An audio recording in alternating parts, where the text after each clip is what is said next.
Hi, and welcome to the Macro Show. We talk macro and try to make sense of markets. Yes, the walls of the kingdom have held. That's right. So the crown is back on. Walls have held. Trying to make sense of markets that they really don't make any sense. I'm your host, Steve Van Meter. In today's episode, we're going to try to figure out if crude oil is inflationary. Is the rising price in crude going to lead to inflation? We're going to take a look at what's going on in the futures market with bonds and the dollar. We're going to try to figure out what it will take to actually get inflation. Can we find that in the money supply data? We're going to look. We're also going to try to answer the question, is a rising money supply actually lead to higher interest rates? Or maybe it leads to lower interest rates. Before we get into all that, let's go look at the economic data. And of course, we'll end with maybe, if we have time, looking at some charts. Let's go back to Sunday evening. We got industrial production out of Japan on a month-over-month basis was flat. Now, what I really am impressed by is they do a 1 and 2 month forward look, which is something we don't do here in the United States. But what I'm impressed by is 1 month ahead, for December, they're predicting a minus 1.1% drop. And then in January, they're predicting a massive 7.1% increase. I don't know if that is wishful thinking or if there's something cooking in the books to give them that kind of estimate. Let's move into the Monday data.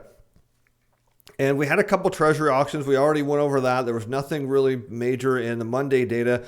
So let's look at South Korea. Consumer confidence was down a little bit. This is a major exporting nation. There's not a lot to look at here. I mean, if we look into this data series, you'll see there isn't a lot. It doesn't go back very far. It's been climbing this wall. Is it peaked? Has it peaked? Don't know. Is it because case counts there have gone up like everywhere else a little bit? I don't know, but not enough data there to tell us that there is a turn for sure in consumer confidence or if it's just a 1 month pullback.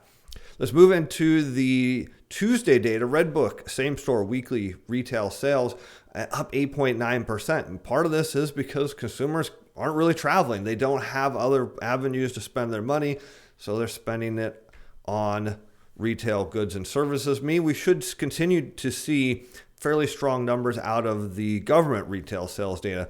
Home prices continue to move higher, 7.9%, not seasonally adjusted, due to the S&P case Schiller home price index on a year-over-year basis. Pretty big moves. And why are we seeing home prices rise? People are leaving cities. They're buying larger homes.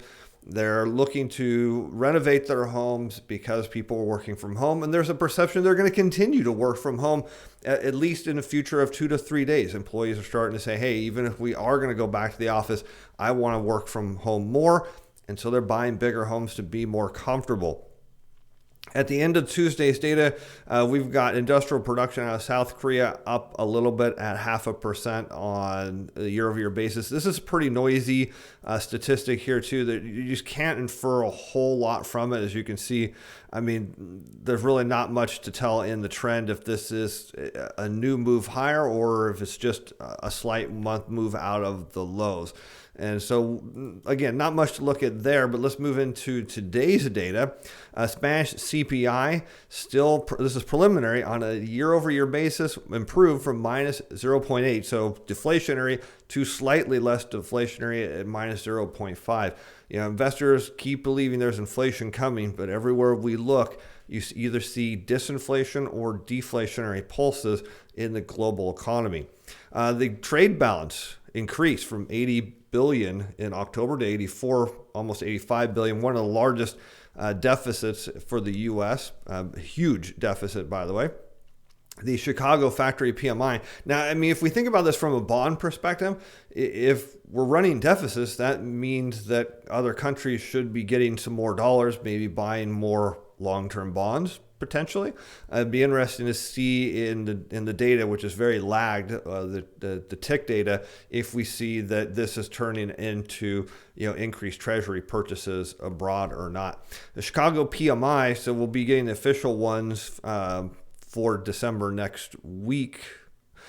We see a slight uptick in the factory data there from 58 to 59. Now, a print of near 60 is definitely expansionary. And if we zoom in on the data, Whoops. What it looks like is, hey, it's back to normal. Well, the real way you read this is it wasn't until, let's see, October, November, and December that it started expanding.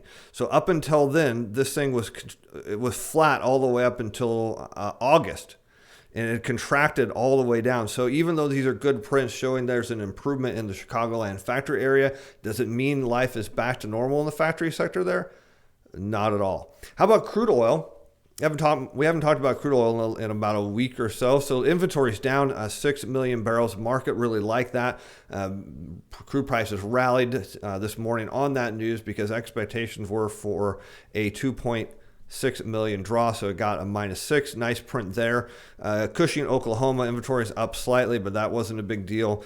Looking at distillate stocks, up 3 million barrels, and then gasoline stocks were down 1.2 million barrels with an expectation of 1.6. So one of the questions today's show want to look at is are rising crude prices going to be inflationary? And we like to infer that because energy prices are a big portion of the consumer price index. But you can see even going back to 2012, 13, and 14, crude prices were rising, but the year-over-year rate of the consumer price index really wasn't. It didn't respond to that. And we can see some smaller cases in here where crude prices are rising and then inflation starts to roll over. So now we're seeing crude prices rising. The market is saying, hey, this is it. This has got to be inflationary. But yet there's a problem with that. We're seeing rising prices not so much due to demand, but due to reduced production. And oil companies are laying people off. They're laying off people out, the field workers. They're cutting back their contracts with their outside vendors, and even the engineers, the higher paid people, they're losing their jobs too. And so you see all these cuts in the oil industry, and these are all high-paying jobs. If you know someone or have ever worked in the oil industry, they generally pay quite well, and people obviously work real hard because when they're producing, it's all hands on deck. They're really going at it.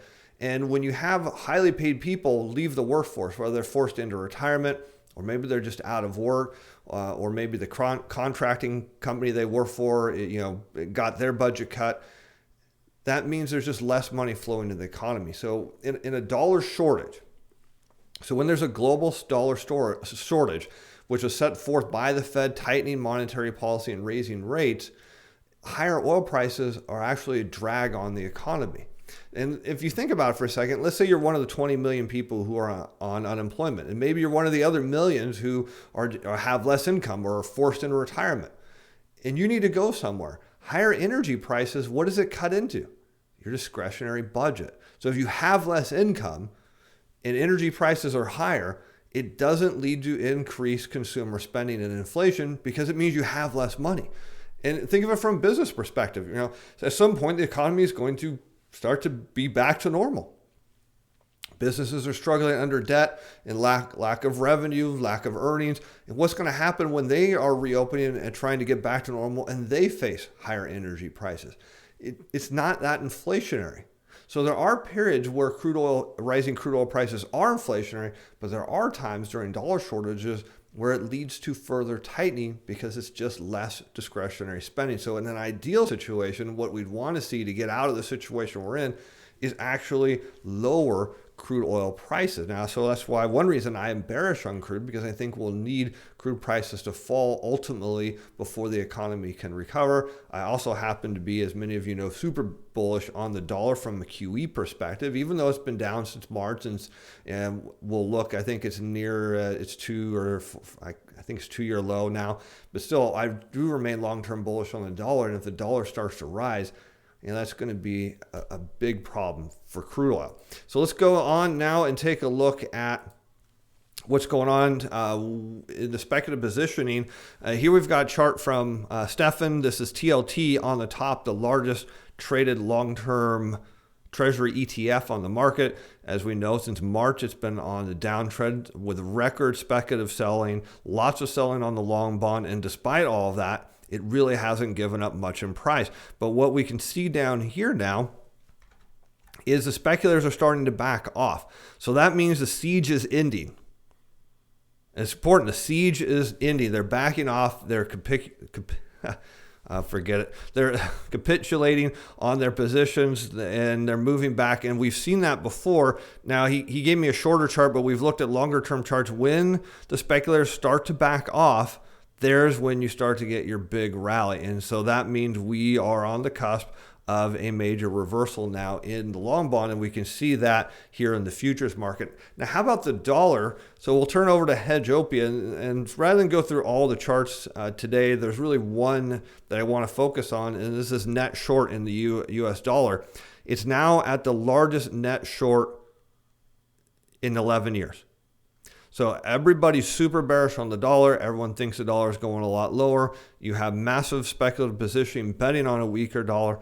And when you see positions reach extremes, like you're seeing here, 11-year short position in the dollar or record short position on the long bond, at some point, when everyone's on one side of the fence, the market shifts the other way.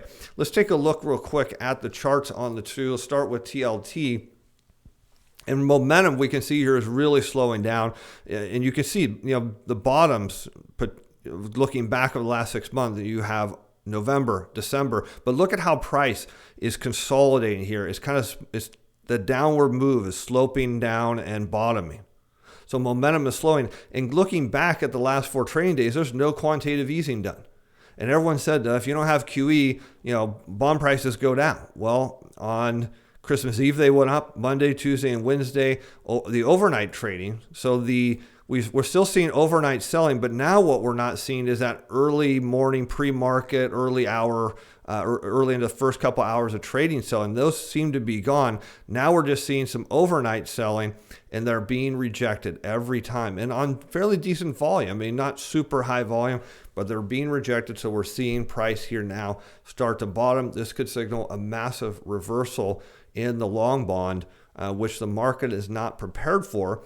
And as we know, there is a relationship between bond prices and the dollar. And if bond prices go up, well, so too shall the dollar. So let's take a look at the dollar. And what do we have going back? It's sitting at just over 89, and it's kind of at this midpoint. Can it get down to 88? It sure can. It absolutely can. This is a trading range. It could go lower, but don't expect it to get a whole lot lower than that when you have extreme bets against the dollar or anything. You're going to eventually get a reversal in that position. Let's move on to talking about inflation. So I was really thinking about this the other night, because so many people keep asking, won't stimulus be inflationary? Won't, if there's a flip in the Senate, won't that be inflationary? Won't this or that? It seems people are obsessed with what will or will not be inflationary, with the answer of everything always is going to be inflationary and almost nothing can be.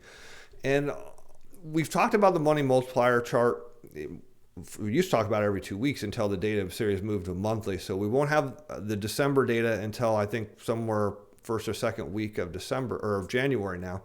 But the money multiplier is the best determinant of future inflation.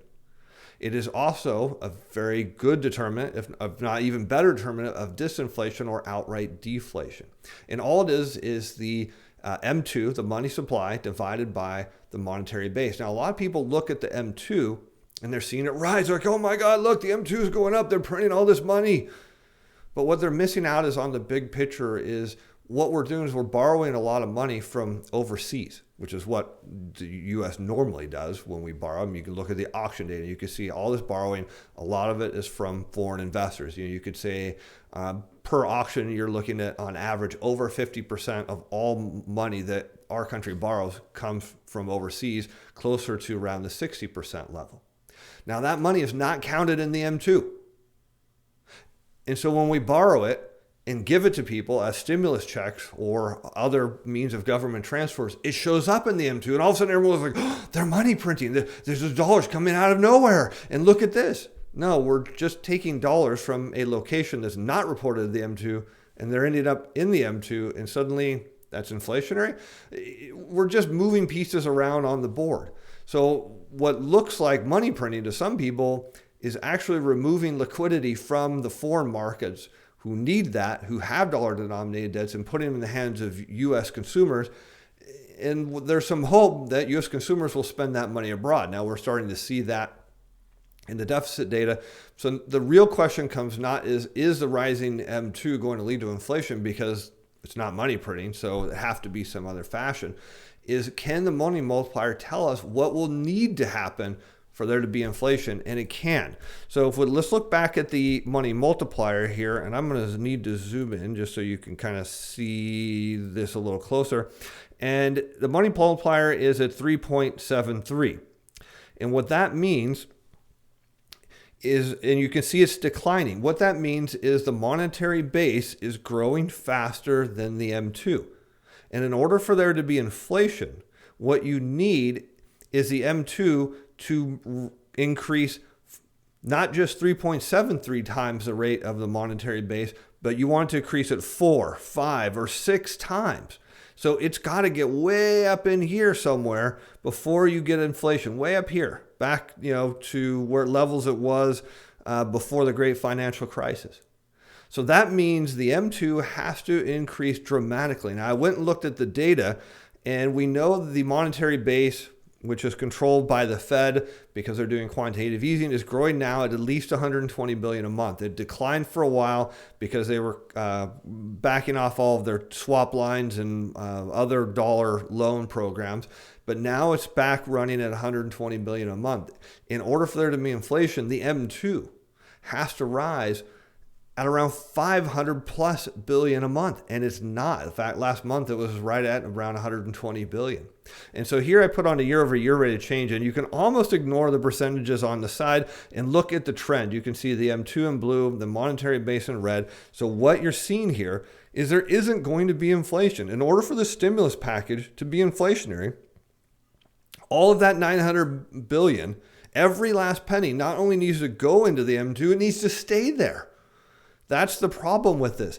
And every month the Fed continues to do QE, the less likely there is going to be inflation. So the only way we could get inflation is if there's massive stimulus packages every month and the Fed doesn't increase its QE, which we know they will at some point in the future. So this helps understand that worrying about inflation is unlikely as long as the Fed is doing QE. The money multiplier says, look, they've got to do so much of it that even if they keep doing more stimulus, the fact is the monetary base is rising at a fast enough rate to offset. And you can see since it peaked here in July, and we've seen disinflationary pulses coming out of the money multiplier. All that to say is, will the next stimulus package cause us to go up? Possibly, but probably not a whole lot if it does. It just depends on at what pace and how much of that 900 billion actually gets into the M2. And I don't know the answer to that question. All right, let's take a look at the question of, is the M2 going to lead to inflation? And where we want to look are higher interest rates. And the first place we want to look is the institutional money funds. Well, that's the only place we're going to look, which is bottoming out. And what does that mean? Well, if we look at a chart, we can see, if we zoom in, which we will, when institutional money fund starts to bottom, I'll zoom in a little more for you, it means that you're seeing a peak in interest rates or a bottom in bond prices. Why is that? Because when money flows out of institutional money funds, what are people they're selling? They're selling their money market, which is backed by T-bills, putting upward pressure on the yield curve. Now, what I've done is I've inverted the institutional money funds and I've overlaid it with 10-year Treasury yields. And you can see that this decrease in the institutional money funds, shown inverted, did lead to slightly higher interest rates, but not that much. Not that much at all. In fact, when this rolls over and heads back down, it will put downward pressure on yields. And all you're seeing here is why there is one still big move in yields yet to come. And you can see it here right in the charts. How about we wrap up with this chart from Sentiment Trader, ETF assets levered long. We have ETF assets levered long in blue. We have option speculation in red. Both are at or near record highs. Again, people talk about how QE leads to higher stock prices. No, speculative investing under the belief that QE leads to higher stock prices is what is making this one of the, if not the most dangerous market in history, as people take massive, YOLO, you only live once bets on the market. So with that, my friends, I did record today a special New Year's Day edition of the Macro Show. We're going to talk about what I got wrong. Many of you say, well, that's easy. Lots of things. What I got right was coming for the show in 2021, and I'm going to address a couple conspiracy theories that have been floating around, oddly enough, about the Macro Show.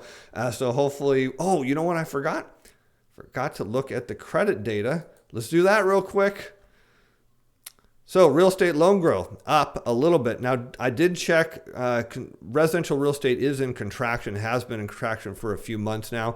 Growth rate is still up, but or back up, but only to 1%, which is not much. The 3-month and the 6-month rate of change are still negative. The commercial industrial loan growth is slowing down below 11%. The 3 and 6-month rate of change, while rising, are still very, very negative.